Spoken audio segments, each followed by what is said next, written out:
ನಮಸ್ಕಾರ ಸ್ನೇಹಿತರೆ. ಇವತ್ತು ನಾವು ಬಾಬಾ ಸಾಹೇಬ್ ಅಂಬೇಡ್ಕರ್ ಅವರ ಜನ್ಮದಿನವನ್ನು ಆಚರಿಸ್ತಾ ಇದ್ದೀವಿ. ಆದರೆ ಅವರು ಕೊಟ್ಟ ಸಮಾನತೆಯ ಆದರ್ಶದ ಸಂವಿಧಾನಾತ್ಮಕ ಪ್ರಜಾಪ್ರಭುತ್ವದಲ್ಲಿ ನಿಜವಾಗಿ ನಾವಿದ್ದು ಇದ್ದೀವ? ಇದನ್ನು ನಾವು ನಮಗೆ ಕೇಳ್ಕೊಳ್ಬೇಕು. ಇವತ್ತಿನ ದಿನ ಎಷ್ಟೋ ಜನರು ಅರ್ಥವಿಲ್ಲದ ಹೋರಾಟದಲ್ಲಿ, ರಾಜಕಾರಣಿಗಳಿಗೆ ಜೈಕಾರ ಹಾಕುವುದರಲ್ಲಿ ಹಾಗೂ ತಮಗೆ ಗೊತ್ತಿಲ್ಲದೆ ತಾವು ಗುಲಾಮಗಿರಿ ಮಾಡುವುದರಲ್ಲಿ ಜೀವನ ಕಳೀತಾ ಇದ್ದಾರೆ. ಬಾಬಾ ಸಾಹೇಬ್ ಅಂಬೇಡ್ಕರ್ ಅವರ ಆಶಯ ಇದಾಗಿತ್ತ? ಇಲ್ಲ. ಅವರು ಶ್ರೇಷ್ಠತೆ, ಅಸಮಾನತೆಯ ಹೆಸರಿನಲ್ಲಿ ಆಗುತ್ತಿರುವ ಅನ್ಯಾಯಗಳನ್ನು ವಿರೋಧಿಸಿ ಪ್ರತಿಯೊಬ್ಬರು ಸಮಾನವಾಗಿ ಬದುಕಬೇಕು ಅಂತ ತಮ್ಮ ಕರಡು ಸಮಿತಿಯಲ್ಲಿ ಇರುವವರೆಲ್ಲರ ಜೊತೆ ಸೇರಿಕೊಂಡು ಭಾರತಕ್ಕೆ ಸಮಾನತೆಯ ಸಂವಿಧಾನವನ್ನು ಕೊಟ್ಟರು.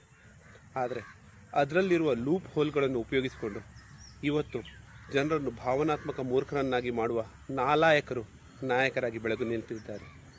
ಇದಕ್ಕೆ ಕಾರಣ ಯಾರು? ನಾವೇ ಅಲ್ವಾ?